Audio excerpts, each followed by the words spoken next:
Hello students, welcome to Unacademy. बेटा, Unacademy आपके लिए लेके आया है नोट सेट एग्जामिनेशंस का कंप्लीट सिलेबस। कई बच्चों की क्वेरीज लगातार डिमांड में थी कि sir NET SET examinations start करवाया जाए, क्योंकि नोट सेट एग्जामिनेशंस बेटा कई प्लेटफॉर्म पे अवेलेबल है। ऐसा नहीं है कि अवेलेबल नहीं है, लेकिन कंसेप्चुअल बेस बिल्कुल मिसिंग है वहाँ पर।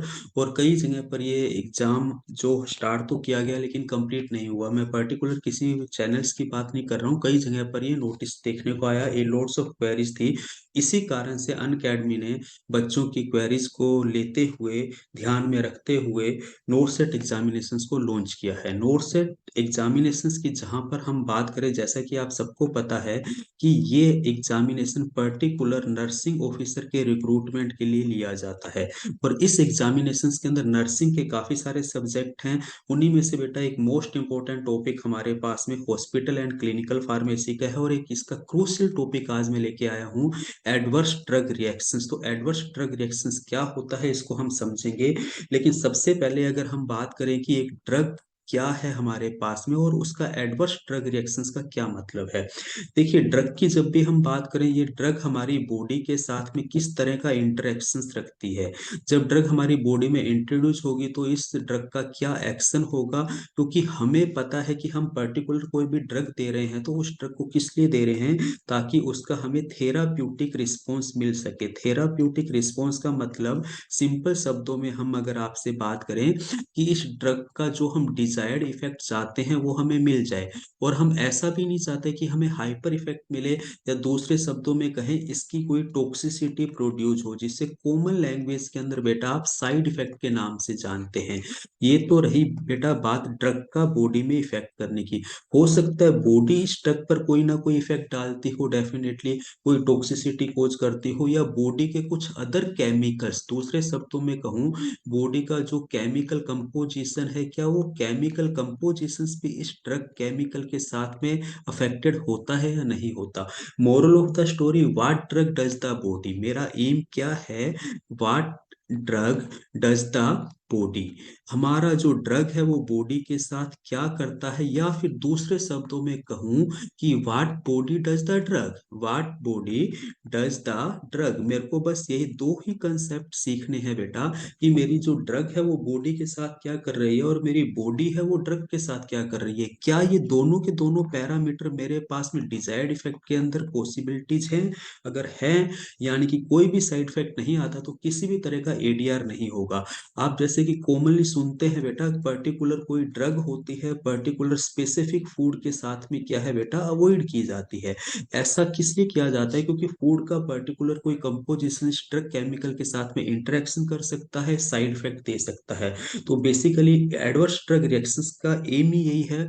या फिर दूसरे शब्दों में हम कहें, पर्टिकुलर कोई दो ड्रग्स दे रहे हैं, तो जब वो दोनों ड्रग्स मिक्स होती हैं सेम टाइम पर, या 5 या 10 मिनट्स के इंटरवल के बाद जब हम देते हैं, तो क्या उन दोनों ड्रग के केमिकल आपस में कोई रिएक्शंस कर सकते हैं, नहीं कर सकते। नहीं कर सकते तो इट्स ओके। अगर होती है तो उन तरह की ड्रग्स को किस तरह से हमें एडमिनिस्ट्रेट करना पड़े, वो सब हम यहाँ पे जानेंगे। तो पर्टिकुलर साधारण शब्दों में मैं अगर एडवर्स ड्रग रिएक्शंस की आपसे बात करूं, एनी अनडिजायर्ड और अनइंटेंटेड effect of the drug treatment. Particular हम यहाँ पर क्या कहना चाहते हैं, अनवांटेड इफेक्ट जो हमें पर्टिकुलर किसी ड्रग से मिलता है, उसको फाइंड आउट करना ही बेटा एडीआर है, एडवर्स ड्रग रिएक्शंस है। एक इफेक्टिव ट्रीटमेंट के लिए एडीआर हमारा कैसा होना चाहिए, मिनिमाइज होना चाहिए। जो कि हम क्लिनिकल ट्रीटमेंट या क्लिनिकल ट्रायल्स के बेस पर हम कई सारे हम यहाँ पर एडीआरस को फाइंड आउट करते हैं, और इनको पर्टिकुलर थेरेपी के अंदर अवॉइड किया जाता है। पर्टिकुलर किस ड्रग को किस कंपोजिशन के अंदर, किन केमिकल्स की प्रेजेंस के अंदर देना है, या ऐसे कौन से केमिकल हैं जो पर्टिकुलर ड्रग के साथ में अवॉइड किए जाते हैं। तो सिंपल शब्दों में डब्ल्यूएचओ हमें क्या कहता है, एडीआर की डेफिनेशन की अगर हम बात करें, adverse drug reaction have been defined by the world health organization, any responsive to a drug which is noxious and unintended. यानी कि हमारे पास में नोक्सियस, यानी कि हमारे पास में किसी भी तरह का साइड इफेक्ट नहीं दे, किसी भी तरह का अदर हमें हाइपर एक्टिव रिस्पॉन्स नहीं दे, which occur a doses in man for prophylaxis. Prophylaxis का मतलब बेटा एक वर्ड्स ये कि पर्टिकुलर किसी डिजीज के होने से पहले ही हम उसका क्या कर रहे हैं बेटा, ट्रीटमेंट कर रहे हैं। For example, most common example हम कोरोना का कह सकते हैं कि हम कोरोना का वैक्सीन ले रहे हैं, तो ये वैक्सीन का कोई साइड इफेक्ट नहीं होना चाहिए, that is the ADR category के अंदर आता है। हमें अभी कोरोना हुआ नहीं, लेकिन उससे पहले ही हम अगर उसका कोई वैक्सीन ले ले, that is the profile axis, यानी कि डिजीज होने से पहले ही हम उसका प्रिक्योर करें, या पर्टिकुलर किसी डिजीज का पता लगाने के लिए डायग्नोसिस, या फिर डिजीज हो गई है तो उसके ट्रीटमेंट के लिए हम जब थेरेपी कर रहे हैं, तो इन सभी रीजन्स के अंदर हमारा क्या हो रहा है बेटा, ड्रग कैंडिडेट हमारा यूज हो रहा है। तो इस ड्रग कैंडिडेट को हम पर्टिकुलर एडीआर किस किस तरह से हो सकता है, किस किस तरह से इस ड्रग्स के एडीआर को अवॉइड कर सकते हैं, वो सब हम एडीआर के अंदर देखेंगे। तो सबसे पहले तो हम बात करते हैं factors for ADR, adverse drug reactions के कौन कौन से हमारे पास में फैक्टर्स होते हैं। अगर हम बात करें many for the etiology of the adverse drug reaction, these reactions are classified.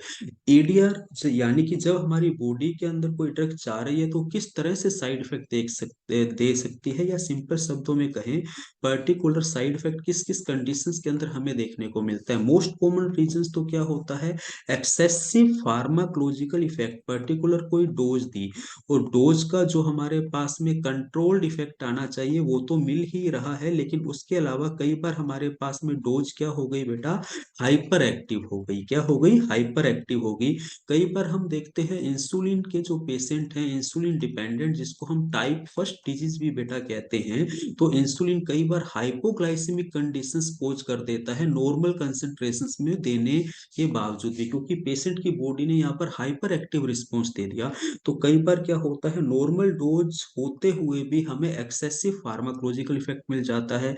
इसी कारण से जो भी हम डोज दे रहे हैं उसकी जो स्ट्रेंथ है वो हमें पर्टिकुलर क्या करनी पड़ेगी, डिटरमाइन करनी पड़ेगी। और ये डिटरमाइन करनी पड़ेगी बेटा, जो भी हमारे पास में पेशेंट है उसकी बॉडी कंडीशंस पर, उसकी बॉडी की कंडीशन वीक है या उसकी बॉडी का वेट क्या है, पर्टिकुलर इन सभी पैरामीटर को हमें ध्यान में रखना पड़ेगा।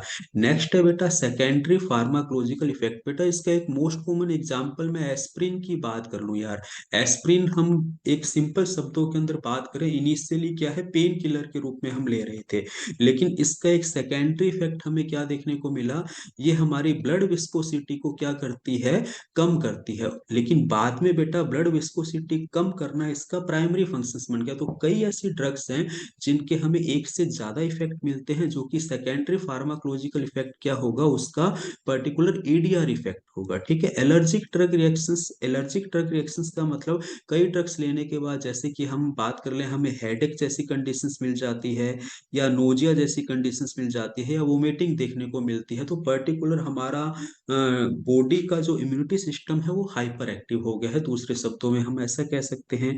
जेनेटिकली डिटरमाइंड टॉक्सिसिटी, बिल्कुल जेनेटिक रीजंस भी कई बार इफेक्ट करते हैं। रेसिस जैसे कि मोस्ट कॉमन, एक ही ड्रग्स का डिफरेंट डिफरेंट बेटा ह्यूमन बीइंग की जो हमारे पास डिफरेंट डिफरेंट वेराइटीज है, या हम बात कर सकते हैं एंसेस्टर्स वाइज, या हम बात कर सकते हैं पॉपुलेशन वाइज, एरिया वाइज, अलग अलग इफेक्ट अपने को देखने को मिलता है।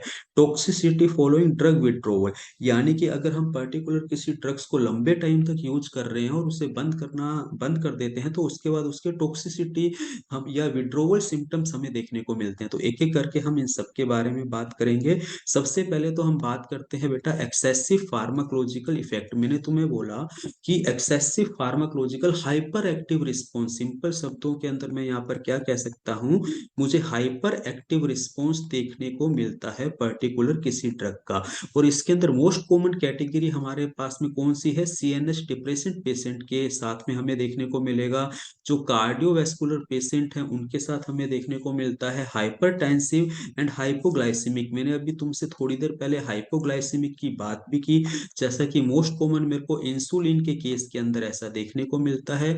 इंसुलिन थेरेपी जब हम करते हैं तो कई बार अचानक पेशेंट के अंदर हमें क्या देखने को मिल जाता है, हाइपोग्लाइसेमिक कंडीशंस देखने को मिलती है, और कई बार ये इतनी ज्यादा सीवियर्स होती है कि पेशेंट कोमा में चला जाता है, जो लीड्स कर सकता है बेटा डेथ को। तो पर्टिकुलर हम इस तरह की ड्रग्स की डोज को डिटरमाइन करते हैं। पर्टिकुलर ड्रग डोज देने से पहले उसका एम, उसका अगर कोई प्रीवियस कह सकते हैं कोई भी हमारे पास में ट्रीट उसका अगर हम कोई प्रीवियस चेकअप करना चाहते हैं या पर्टिकुलर कोई लेवल चेक करना चाहते हैं, कोई डायग्नोस्टिक टेस्ट करना चाहते हैं, तो डेफिनेटली किया जाना चाहिए। ठीक है, अगर हम एक्सेसिव डोज दे देते हैं तो हमारे को ये रिएक्शंस देखने को मिलेगी ही मिलेगी। फॉर एग्जांपल अगर हम 500 mg की पीसीएम दे रहे हैं, अब यहाँ पर अगर मैंने पर्टिकुलर 1000 mg की पीसीएम दे दी एक साथ, तो मे भी इसका क्या हमें देखने को मिल सकता है बेटा, हाइपर एक्टिव रिस्पॉन्स देखने को मिल सकता है।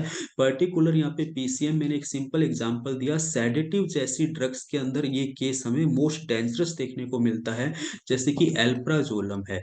इसकी जो इनिशियल डोज है बेटा 0.25 मिलीग्राम है। अब पर्टिकुलर अगर इस डोज को हम 0.5 या 1 mg तक ले लें तो ये हमें कोज कर सकती है एक क्रोनिक सेडेटिव एक्शंस, जो कि हम डिपेंडेंसी भी कोज कर सकती है, जो कि हमें हम सिंपल शब्दों में कहीं नींद के लिए ली जाती है। ठीक है, patient with kidney disease who have lost more than 70% of their kidney functions. देखो बेटा, किडनी की एक सिंपल सी कंसेप्ट है, अपना ये जो किडनी है इसके अंदर जो हमें नेफ्रॉन देखने को मिलते हैं, ईच किडनी के अंदर अपने को पता है 10 लाख नेफ्रॉन है।